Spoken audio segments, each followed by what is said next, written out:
For today's video guys, uban nila ko ninyo manglimpyo ko sa mga butangan nagplato.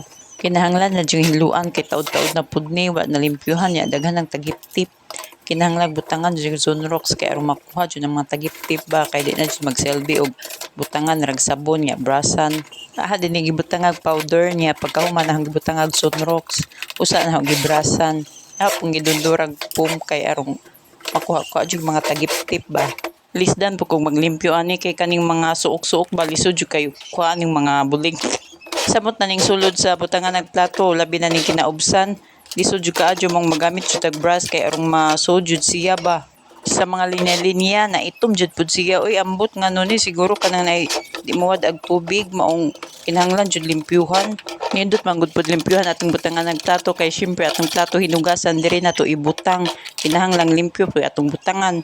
Nindot pud og atong mga gamit paming limpyuhan kay arong dugay madaan.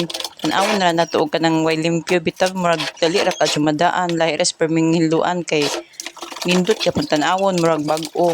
Lami pud hinluan bisag kaisa sa isa ka buwan arong ma-maintain ba ang kahinlo or limpyo sa atong butangan nagplato. Pero sa height adyo ni ating kakapoy di jud malimpyuhan bisag kaisa na lang unta sa isa ka buwan.